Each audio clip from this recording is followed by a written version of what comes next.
Welcome back to another part of this F1 25 My Team Career Mode. This is part number 28 today in what might be the most important part of this series yet. Because this is the episode where we begin what I am dubbing the climb. It is finally time to start our ascension towards the top of Formula 1 and getting upgrades that get us in the mixer for consistent top points, podiums, and maybe race wins. Last time out though, we had the Italian Grand Prix where it was all smiles for the home team, Scuderia Ferrari, winning with Charles Leclerc. And whilst it was a bit of a difficult race for us, we did pull off a lovely textbook switchback, which I'm still thinking about. That was executed to perfection. But yeah, last episode was, I'm hoping, the end of a very difficult period where we've slipped very far away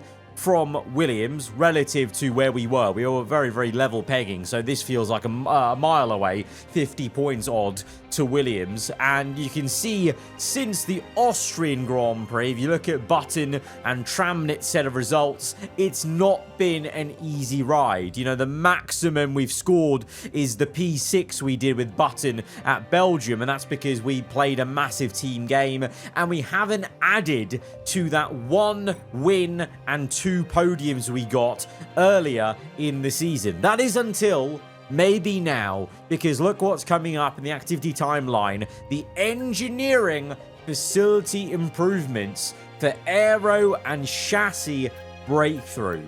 We have been talking about that for what, like 6 episodes, it seems like. You know, it became a bit of a running joke that, oh, next time we'll get phase 3. Oh, I swear, next episode we'll get the breakthrough. Well, it's finally happening. The climb has commenced. I want to see it in the comments. The climb, okay? Because this is it. We have been waiting for so long, but it is time this episode to actually start fighting back against all the cars around us that have been slapping us up, I think is the best way to describe it, in recent races. It has been somewhat painful. We've had to dig deep and just try and do the best we can to pick up a couple of points. We've had to be happy with that, but now we can try and aim for more. I will say though, I've mentioned it in a few episodes already, I'm absolutely baffled how you're meant to be getting this engineering staff up to the maximum capacity. Like, I didn't realize how below we were of max capacity to 405, and I'll ask it again. If any of you guys have done that yourselves, you've managed to fill that bar, let me know, because I'm still completely oblivious. As we get a brand new sponsor, which actually look like a pretty cool new logo, so that will definitely be going onto the car for this episode. But we have more pressing matters at hand as we focus in on the timeline. There we go. There we go. Finally, the breakthrough for chassis, for aero. We have got it. We have got it. You can't see it, but I've got both my hands in the air in adulation, because I've been praying for days like this. I really have. We can finally buy some upgrades, and I'm so thankful that we saved up over 8,000 R&D, because these upgrades, I did not realize they're ultimate upgrades. They cost over 2,000 R&D points a piece. Ultimate upgrades though. If we get these on the car in time for Sao Paulo, if we get multiple of these ultimate upgrades, then this is going to be a massive shock for the world of Formula 1. This is going to be like we've got a B-spec car. Like, if we get 3 ultimate upgrades on, at least, I don't know how much time we have for Sao Paulo, and obviously there's a chance once, you know, research gets delayed or development gets failed, but if we can try and get 3 ultimate upgrades onto just one of the cars that we are fielding for Sao Paulo, that car will be like a B-spec car. It will feel like a B-spec car and look like one out on track compared to what we've had for the last 5 races. As even though we've now got that breakthrough, I'm still looking at purchasing upgrades on the facility improvements, because we've actually been earning a lot as a team. We've got 20 million to burn, so I'm just kind of looking at what to purchase and what can improve the team in aspects that I want to focus on at this moment in time. time. And of course, at some point, we're going to have to start purchasing all these things just to try and max everything out as much as we can with the team, basically. So even though we're now in a good place with research, the spending doesn't stop, especially on the personnel side of things. Want to try and get that driver evolution area of the HQ facility as high as we can, so that no matter what driver walks through the door in future seasons, they will be growing at the quickest rate possible. And we've actually got a decent amount of time actually from the last race into Sao Paulo, where we've earned another set of R&D, like the natural R&D you earn as you go through the timeline, so we can actually afford a 4th upgrade. So in total, pending researching 4 ultimate upgrades, 2 on downforce front and rear, 1 drag reduction, 1 weight reduction. All the areas which our car was clearly very weak in comparison to the teams we were fighting at the start of the season and then fell away from as, you know, the developments happened and we've been bottlenecked with the lack of the breakthrough. So if, like I said, 3 out of 4 of those ultimate upgrades comes in, we're going to be laughing at where we are. And the research has been complete, along with the further HQ developments that we purchased. Thankfully, there's been no delay on the research. It's like our engineers know how pressing this is. A delay on the research was not an option. We had to have it, and we have 3 driver evolution upgrades coming in on the personnel. We're really serious about, you know, trying to grow the drivers we have in our roster, because I would love to try and get Tim Tramnitz up to overall rating 70. That'd be really cool, because I think he started like 65, didn't he? So growing 5 rating in 2 seasons, I think is pretty significant. Although, to be fair, on reflection, I honestly think they could maybe tweak the driver improvements and boost it to make it go a bit quicker, because in reality not a lot of people will probably play more than, let's say, 6 to 7 seasons. So I think they need to scale it accordingly, because it'd be great to see further and, you know, more evolution of the younger drivers and more deterioration from some of the older ones in the opposite direction, basically. So that's my 2 cents on that. But yeah, we're trying our best to do it with the tools at hand in the game to boost our two drivers that we've got at the moment, and we are now looking to boost their chances in terms of the car we're providing them with developing these upgrades. We're using all 3 aero slots for dual development, so this is a risky play. There is a chance that, you know, all 3 of these upgrades could fail, and there might not be enough time to redevelop them, you know, dually, because that takes longer even for the redevelopment to happen. So we're seeing that. The research is coming for that chassis upgrade as well, so we can develop that. That one we're going to split over single development to ensure that one comes in. So I think either way, we'll get 1 ultimate upgrade on the weight reduction, and it's about the aero, which, okay, something's failed there. Something's failed. Let's have a look at what we've got. I think it's 1 out of the 2 for some of these upgrades. So diffuser side fences, I think that's the rear ultimate upgrade. We've got the brake ducts. I think that is to do with drag reduction, and then 1 of the front nose upgrades failed. So I think that's with the front downforce. So we've got the ultimate weight reduction, we've got ultimate rear downforce, we are going to get ultimate front downforce. The one we're waiting on is the ultimate drag reduction, but that's still pretty great to get the front and rear downforce upgrades in to balance each other out, and getting the weight reduction. Oh wow, oh wow. Oh, we're cooking. We're absolutely cooking. Look at that graph now. Oh, it's been so long in the making, but we're now, well, based off this, you can hardly tell any difference. We're level pegging with the top teams. McLaren, Red Bull, Merc and Ferrari definitely. We're ahead of Aston Martin and Williams now. They're still pretty close to us, but we're ahead of them. So technically, on paper, we should be looking to now outscore Williams. I said it. Was there maybe a tiny chance we could overtake overturn the gap that Williams had. I think maybe, in addition with the other ultimate upgrade coming next episode, we can definitely try to do our best to overturn Williams. This gives us hope. Before, there was no chance. Now, there is a chance. We have to maximize everything, but there's a chance that we could overturn Williams in this Constructors' Championship. And more so, just have a bit of fun at the end of this season too.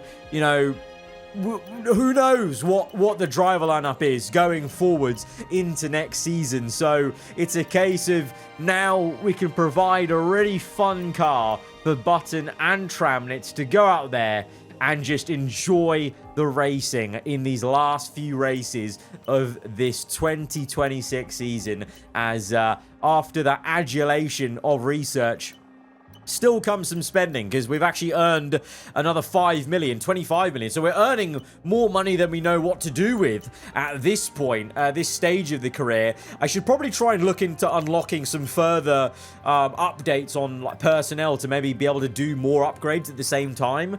But I think they're behind phase 3 of personnel, so I think that may take a little while to actually come in. But we are going to swap over and drive as Tim Tramnitz, as we drove as Button last time out. And I think this is the perfect episode for it. Going into this one with the brand new B-spec car, basically. We've got a 96 Focus, 89 rated Jenson Button to go on his way and try and maximize everything out that new package. And then we're going to try and do the same driving as Tramnitz. Let's go to the Brazilian Grand Prix race weekend. It's a Saturday showdown. Anyone fancy some hot laps around Interlagos? It's qualifying day here for the Sao Paulo Grand Prix. I am very much hoping these laps are going to be very, very hot, especially from Jenson Button's AI. I'm curious to see what an 89 rated driver can do in this new beast that we've got. 3 ultimate upgrades. It just sounds like a massive leap, and it feels like a massive leap as well. But what I've done also is in tandem, because one of you guys pointed out that maybe the AI patch that we got last episode about the floor scraping might let us run the floor a lot lower, like the ride height. So I sunk this car so low to try and get some performance out of it. I will say that first lap felt a little odd though. It's almost like I felt the car like lowered down, and I felt that kind of difference of height compared to what I've known with the game so far. So it did make the car feel a little bit odd, I gotta say, with the weight change. And like it felt like the weight was so much more obvious when I was moving left to right around the circuit. We did eventually get a quicker lap in under our belts, but this being a sprint qualifying, remember, so we only have one soft tyre to use. So this is my 3rd lap consecutively, and my 2nd flyer gets us up into P9 at the moment, but that will probably be it from us. What the? Pierre Gasly's just hit us. Pierre Gasly has hit Tim Tramnitz here in the Sao Paulo Sprint Quali. Gasly, remember, has approached aarava Archer Racing for maybe a drive next season, and it's all boiling over here as we take revenge on the Frenchman and show our distaste at what happened there. There was no need for the contact. We had our own bit of contact back, and obviously tensions rising then, as maybe the idea of Gasly joining the team has Tramnitz on edge there, and it's come into show. But oh my god, hang on a minute, forget about that, forget about the beef, because Jenson Button is up to P2. He's on the front row for the sprint race in Sao Paulo. So there is some genuine top pace from this new aarava Archer racing car with the 3 ultimate upgrades. Gasly gets a penalty for his doing in that little tango at the end of our lap. But for us, it's a little bit concerning and puzzling being so far off. Like, I'm 1.2 seconds basically off Button in that sprint quali. And I think it's all got to do with that setup change. I tried to take advantage of maybe this new AI patch where maybe lower ride height doesn't affect us as much as it did in the past, and that's maybe how we can recoup some of the straight line speed and acceleration I was lacking versus the AI. But in reality, I think it's just made the car feel very, very on edge for me personally. It might be quicker, but it's more on edge, and I prefer to be in a more comfortable spot, just pushing the limit of where I know where the limit is, whereas I couldn't feel the limit on that qualifying lap. Let's see how it is in this sprint, but in a weird way, I'm actually thankful we've got this sprint race, because this will now allow us to maybe change the setup back for the full Grand Prix, and this can be a sort of little mini experiment, if you will. Clearly, the car has genuine pace in the hands of Button there, but we still need to find a zone where we can get the most out of it, clearly, and we're about to find out if where we've got the car now is the wrong place, the wrong direction to go as we go to fight red lights, and we're underway for the sprint here in Sao Paulo. Very overcast conditions, maybe some rain at the end of this one as we try and squeeze through on the right, and we've got it all crossed up. It's a messy race weekend so far for us and Tim Tramnitz. It was contact at the end of sprint quali, and now we're on the grass. We've had to take evasive action, and we're down to P15. Meanwhile, our teammate Jenson Button, the 2009 world champion, leads this sprint race. He's obviously got some happy memories from Sao Paulo, and now he's leading this race ahead of Lando Norris as we dive back down the inside of 1, 2, 3 cars maybe,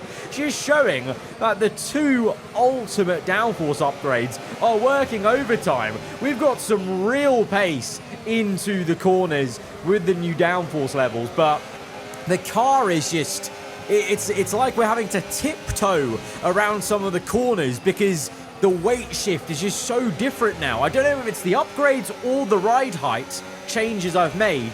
I guess we're going to find out, because I already know probably going into the full qualifying and full Grand Prix, I'm going to put the ride height back to where I usually have it, because this just does not feel good to me. It may be theoretically quicker, but it just doesn't feel good to me. As we overtake Tsunoda, we're gaining on Hamilton, and the thing is, the reason why I dropped the ride height is because I thought we could gain straight line speed that way at the top end, but we're not even doing that. The AIs still clearly have that advantage, which goes back to, I think it's because they don't simulate ERS properly and they just have too much battery all the time, or for whatever reason they're just superhumans out in the corners basically. So yeah, the ride height thing is not making a difference, and if anything, it's making me worse with the car, as we see Liam Lawson overtake Norris for P2, the Aston Martin Honda, into second place. Meanwhile, Button is pulling away, 2.4 seconds the gap. So Button is dominating in this new upgraded aarava Archer racing car, whereas I'm floundering in P10, just trying to overtake Lewis Hamilton, which is no easy feat, and he puts up a fight. He gets us back, and this is turning into a real nice squabble because we've got room on the outside. We've had to drift our way through, both of us soaring away at the steering wheel as we're still going at it into the final couple of corners. We're struggling for grip. Hamilton the same, and that was a beautiful little three-corner battle with Hamilton, but it's a familiar feeling to the last few episodes. We're fighting so hard for P10. Hamilton's got an engine failure right in front of us. He's blocked us, and the Williams is around the outside. We've been blocked by a retiring Hamilton, and we've got an illegal overtake on Antonelli. FIA. Ridiculous. How we had to give that position back on Antonelli, I'll never know. It's not my fault we got held up by Lewis, and he caused a yellow flag by holding us all up there. So now we've lost out P10, and we're fighting for 11th place, which doesn't matter anyway, because it's top 8 for sprint points. So, you know, whilst Jenson Button is dominating this Grand Prix, Piastri has an engine. Who else? All the big names are having engine issues today, it would seem. Oscar Piastri, surely that is his title bout done and over. He was already on the back foot. He was not looking like the same Piastri from the start of the season, and that's going to be the nail in the coffin for the Australian in his driver's title fight. I was going to say, whilst Button dominates, this is just looking like more of the same for me in the last 5 episodes. This setup change has been awful. It's been one of the worst decisions I've ever made, and now we have lost the back end. Oh, it's awful. It's awful. Just been this entire weekend off so far. Oh dear. Red flag now because myself and Piastri are wayward in the same part of the track. So the FI have thought that's too dangerous because Piastri's car still wasn't pulled away. So it's going to be a sprint race within the sprint race. But what a messy sprint weekend this has been so far. We had the contact with Pierre Gasly at the end of sprint quali. We went off at turn 1, lap 1, and now we've spun it. It's been a total disaster for us. This was meant to be a really buzzing, happy episode for us in this cockpit. It was meant to be the start of the climb, and whilst Jenson Button is doing just that, we cannot match him, and that's, well, it's no one's fault by my own. That setup change, that experimental thing that I thought could help us has really not. It's taken the car completely away from the comfort zone. And I feel like, honestly, I feel like a Red Bull driver right now. It's like we just can't control the car, even though technically it might be the quicker package right now, as Albon is really struggling for some grip there. But on the last lap, instead of attacking him, we are just getting attacked by Carlos Sainz and Antonelli, as clearly the ride height thing has done nothing for the straight line speed of this car with the battery there. But anyway, let's forget that, because it is a joyous occasion at the front, because Jenson Button, as an AI, is going to take another win this season. It's a sprint win, but still, it is the sprint win at Sao Paulo. It's such a privilege to drive this car. It brings back everything, so many memories. And meanwhile, for us, it's a tough one to take. P11 for us and Tim Tramnitz. Hard luck. Hard luck. This honestly felt like one of those races you might have as an F3 rookie in Formula 1. A little bit messy. we still got driver of the day. Thank you very much, fans. Thank you very much. Just showing the fan power and fan love behind Tim Tramnitz in this series. But not a driver of the day sort of performance. P11. I'm hoping that we can make the setup tweaks in full quali and get the car back into a region where not necessarily matching Button, because I don't think we will match Button necessarily, because Sao Paulo is not a strong circuit for me anyway. So I'm expecting him. We should expect him to do better than me, but I want to be closer. We should be getting at least, top 4, top 5. And honestly, I was hoping for a double podium. That's the kind of results we need to be aiming for to overturn Williams, because they were quite far ahead. And we've only got 3 Grand Prix weekends after this left. Or I think we've got 4, including this one. Or 3, including this one. And, we're 40 points back from Williams. So we've made a dent there. With one sprint race, we've made a dent. But we need more. We need more, and we need both drivers scoring. And so this was poor from me. When we're driving as Tramnitz, we need to deliver, because usually, obviously, Button's AI should deliver, and that should be the best chance of us scoring big in those races where we're driving as Tim. As you can see here, I've swapped back my setup to the default one. Also, by the way, a lot of you guys ask me what my setups are. I run default every single episode. Maybe some changes to the brake pressure and brake bias and the tire, just to try and aid the tire wear a little bit and the tire heating. But everything else is usually default for me. And I've done this now for like the last couple of F1 games for about 5 years now, because I always find it's the best experience for me versus the AI. It's the fairest experience over the course of a whole series of multiple seasons. If you just run default, you'll never run into an issue where your crazy setups are doing too much work for you, because the AI don't run custom setups. So I always feel like it's fairer to just run defaults, basically. So, yeah, if you're asking, yeah, there's nothing special you should be doing on your setups versus what I'm doing, basically. And that's why also maybe I found the ride height change so drastically bad because I would much rather the car feel more comfortable in its default zone than trying to get some tiny extra speed from the ride height, which didn't even make a difference, clearly. So we're back in a comfortable feeling car, and it was very noticeable off the bat on this first flying lap. It was much better to handle. We're going to match Button on this first run, but it seems like clearly from the sprint to the full quali, other teams have done their homework, because it's only P7 and 8 there for myself and Button. So maybe other teams have found a bit more pace, and, you know, Button just, you know, got a real ahead of everyone with his setup in the sprint race. So it might be a bit of a different story for the full Grand Prix. Oh well, let's see though what we can do on the second flyer. As we've apparently set a purple first sector, we actually did that on the first run as well. So clearly we're losing a bit more time in the second and third sector, both myself and JB, as Max Verstappen gets on to provisional pole. It's important for him in his title fight versus Leclerc. Button is P9. We're down to P11 as others are popping in their lap time. So we're down the order. We're looking for improvements. We didn't really improve that much in the first sector compared to our first flying lap. The second sector has been better. It's only a green, but it's much better compared to our own first flying lap, and then up the hill, open DRS, run to the line, and it will be just over 4/10 of a second. Okay, good job, mate. Really, really well done. That was a fantastic drive. Bring it home. Oh my days! Pole position! What? Pole position for Tim Tramnitz! Yes! The young German, we've done it! We've done it! We've got Tim Tramnitz first ever pole position in Formula 1, 0.024 ahead of Verstappen. Jeez, that is so tight. Button 4/10 off in P10. Clearly didn't improve that much on his second run. I think if he did, he would have been right up there. But that is vindication for me. That proves that mess of a sprint was just the setup.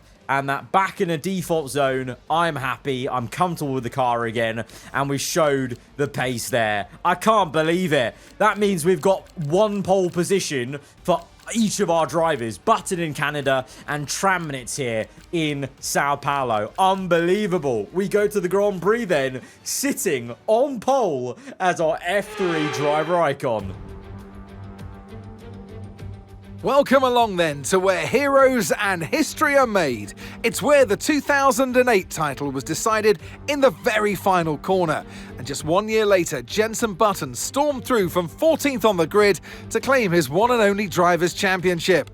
It's time then for the Sao Paulo Grand Prix. Tim Tramnitz lines up on pole position, and Max Verstappen lines up alongside. Looking down the rest of the grid, we have Albon, Tsunoda, Charles Leclerc and Sainz, Lawson, Norris, Button and George Russell, Ocon, Gasly, Lance Stroll and Colapinto, Doohan, Antonelli, Paul Aron and Nico Hülkenberg, Bortoletto, Hadjar, Hamilton and Oscar Piastri rounds off the grid.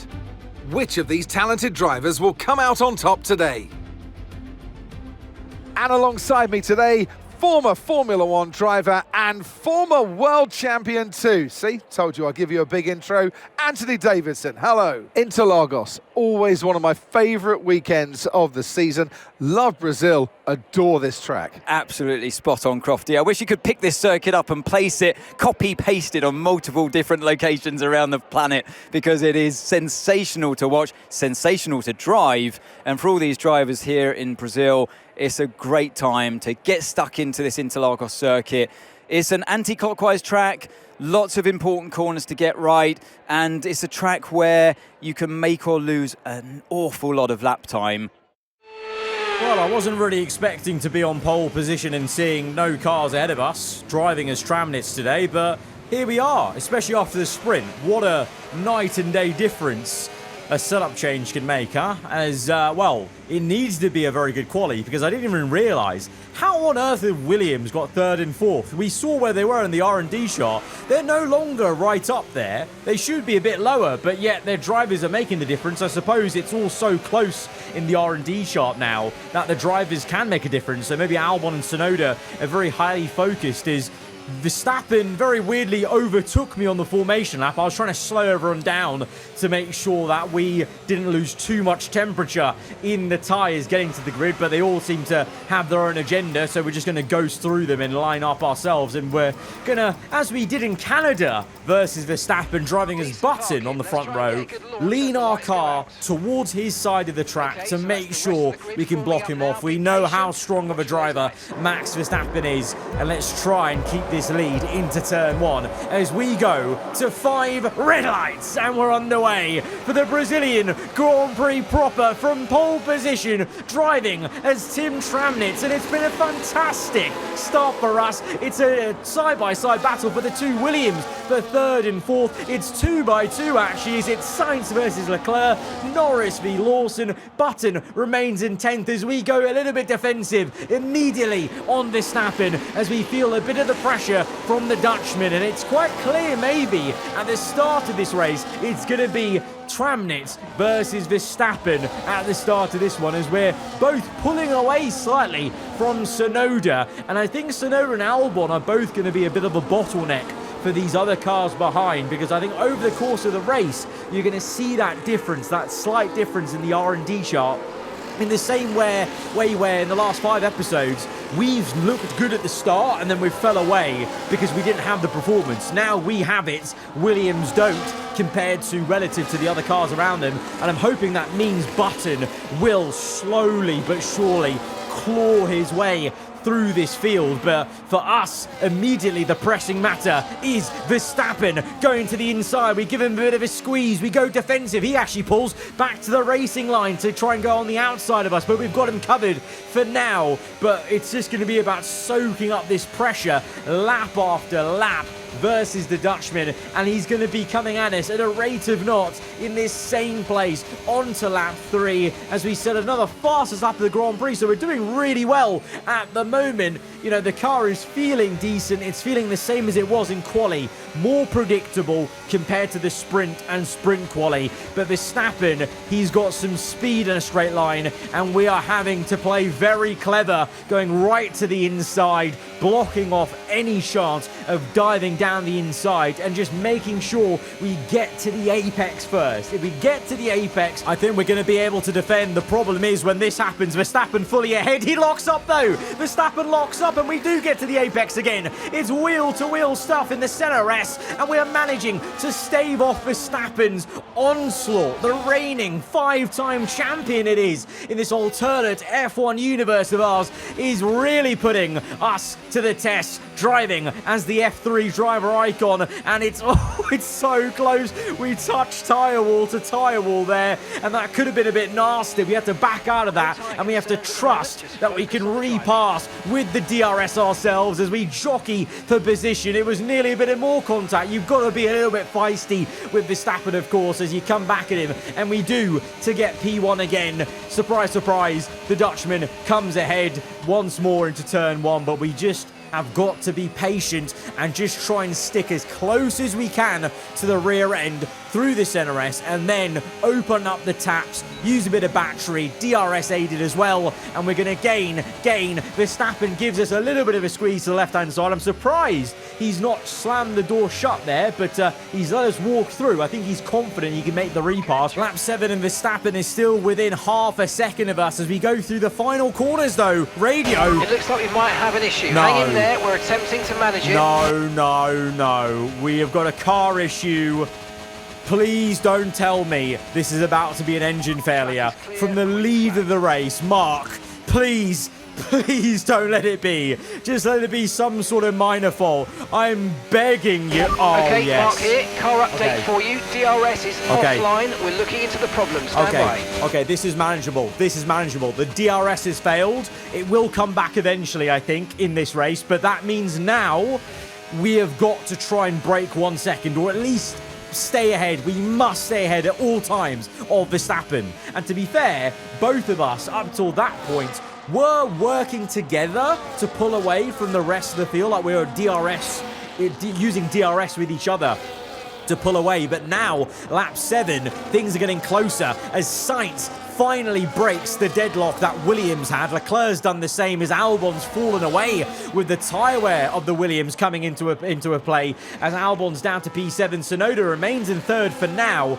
but I think it's only a matter of time before the Mercedes is into third place. And with that fighting, it's just given myself and Verstappen more breathing room. I was going to say we were helping each other out, me and Verstappen, but then just it was a bit worrying how close the cars behind were getting. But now there's so much squabbling going on as Tsunoda is proving a real tough cookie to overtake. So it's given us a 4-second gap nearly again to Sainz. Myself and Verstappen separated by less than a second. And meanwhile, his teammates having suffered an engine failure in the sprint. The same for Hamilton. Both of them down the order, squabbling over P16 with Kimi Antonelli 3 wide. It is actually Piastri on the outside, Hamilton on the inside, and Antonelli. I mean, what a place to sit between two big names in F1. Unfortunately, though, they're nowhere near their teammates. Leclerc P5, Verstappen P2.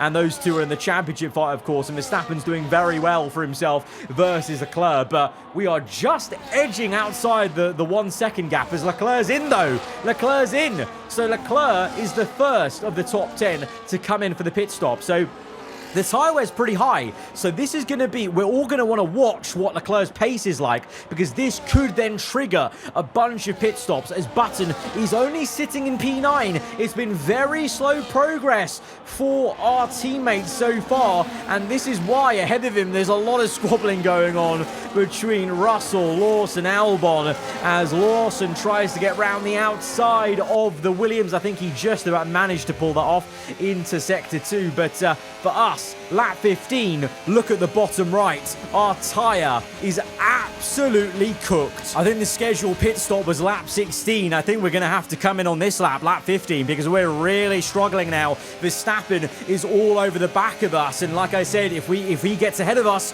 with this DRS issue, it's game over for that part of the race as Leclerc sets a new fastest lap. So Leclerc is going quicker now on his set of new tyres. So it is time to come in.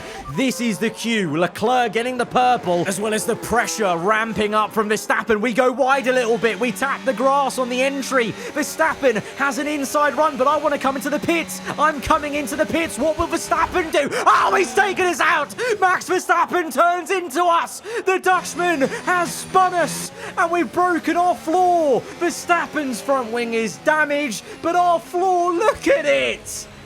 Full on red. Safety car. Oh, no. Oh, what's that going to mean? Oh, we've just passed the pits as well. We would... Oh, Button's in. Oh, wow. Oh, Button's just come in. Okay, look. Verstappen's just taken me out. I am playing some iffy tactics here. I'm going to try and slow the grid up to help Button out here. Try and jump him up the order, because my race is over now. With that level of damage, my race is over. Oh, for goodness sake, man. Oh no. It was a slow pit stop for Button. Oh, this is painful. He's had to let through about 4 cars. Everything that could go wrong is going wrong. But what was that? Why did our pit crew just disappear and then they reappeared? That was the quickest return from a pit crew you've ever seen. As, well, the safety car's basically racing some cars now behind. It's all gone tits up. Button's now down the order because of that slow pit stop, so I may as well speed back up again and come in and try and gain as much time as we can on this in-lap. But what a mess. And, just... here's a replay, and what is going on there, man? I know I was coming in. Verstappen, at the start of this, he looked like he was also going to join us in the pits. And then he just decided, nah, I don't fancy it. But just fully turned into us. Like, here, he's coming in. And then here, he's turning right into a straight line section and just pitches us left. And he's completely mowed our floor down with his front wing. So he's broken his front wing by breaking my floor and bargeboard area. Thankfully, we've had no front wing or rear wing damage. And thankfully, we didn't actually get put into the wall. And we've kept going. But what kind of race we can have from here with the level of damage we've got, I don't know. And we've still got a broken DRS as well, by the way.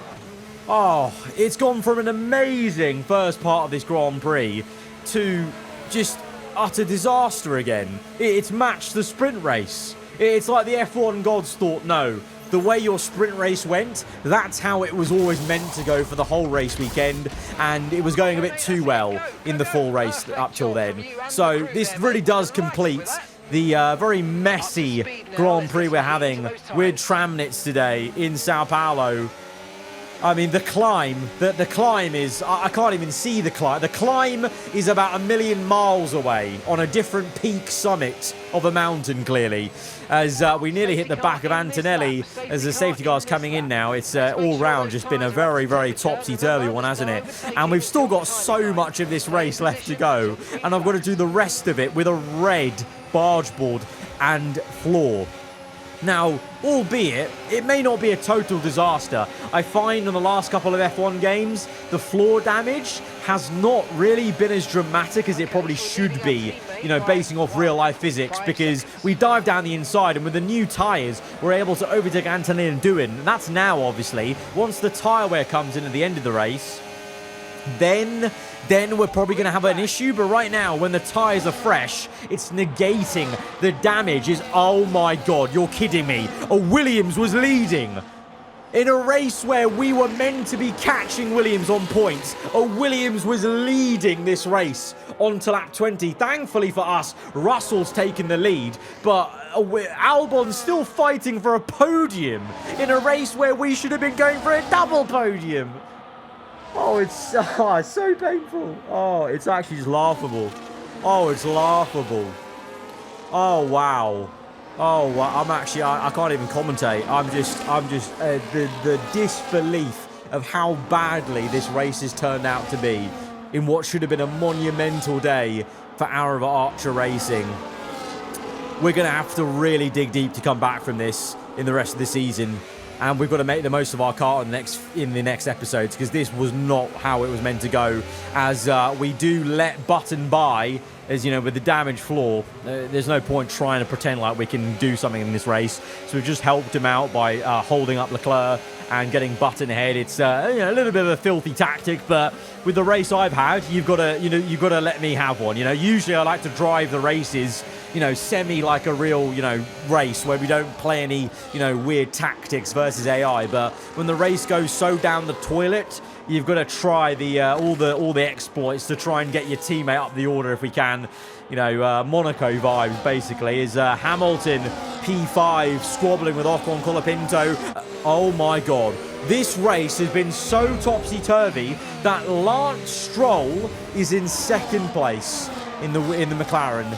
Crazy. Lap 24, Button making moves. He is actually thankfully getting up the order, and we're following him because we've got DRS off Button, so that's the only way we've got some pace here. And we're going round the outside of Piastri, who's really struggling so much in that Red Bull that we've been able to get down the inside of turn 1. Again, Button gets Ocon, so JB climbs one more to P7 and leaves Ocon vulnerable to us as bloody Nora. We bang tyres with the Frenchman and we get up into P8. You know what that was? That was me not being able to control the car fully with the lack of middle downforce from the floor there. The car was very on edge. As lap 27, Russell now is dominating, and this could be quite big for Russell in the championship, because Leclerc's out the points, Verstappen's out the points. Could this be George Russell getting right back into the Drivers' Championship, I wonder, as Button now sets his sights on Lewis Hamilton. Oh, puff of smoke from the McLaren. Is the McLaren going out of this race? Yes, he is. And Stroll nearly takes us out. We're about to take avoiding action. Oh, God. Turn the engine off and wait for the marshal. What? No. What the hell just happened? Stroll. What was Stroll doing? He was retiring and swerved towards me. We were following Button's racing line, and Stroll should have just stayed right. Are we in agreement? He should have just stayed right. He was on the right side of the track. Why would you try and go left as your engine is spewing out smoke? Obviously, because I've got no floor. my swerve completely upset the car, and then Ocon, oh my god, that is so unlucky. He has come in and sheared off our front left, and oh my days, we are hanging there like a cow sideways. Oh, that's the cherry on top, isn't it? Really was the only way that race could end with the way it was going. We've seen a brilliant display of the Russell hustle. It's George Russell who wins. They had to be decisive with their overtaking today as they worked their way through the field. And those kind of race victories are so enjoyable because it's not just like winning from the front. They really had to work for it today. And it's time for that special moment for our special 3 today. The podium awaits our top 3 finishers. Well, it was actually still a pretty good day in the office for the team because in the rest of the race, the simulated race, Jenson Button got up there onto the podium. That's pretty damn great. That's his 3rd podium of the season. And with the sprint win as well, coupled in, it's actually overall a really good day in the office for Jenson Button. Happy hunting grounds in a very happy place for the 2009 World Champion. But what a messy, messy race weekend to forget for us and Tim Tramnitz. But at least we know the car has pace. But we just did not do ourselves service. And we also got very, very unlucky today, I think. We just got some rookie luck there, driving as Tramnitz, honestly, with everything that happened to us. I cannot believe Stroll turned left and just made a swerve like that. And the luck of Ocon coming in for the no-scope out of nowhere. Crazy. I mean, that was a mental episode. If you have enjoyed it, hit the like button. Let me know what you thought in the comments below. If you're around here, then do get subscribed for weekly Formula 1 content. And I guess the climb is going to have to fully begin next episode. Till then, goodbye.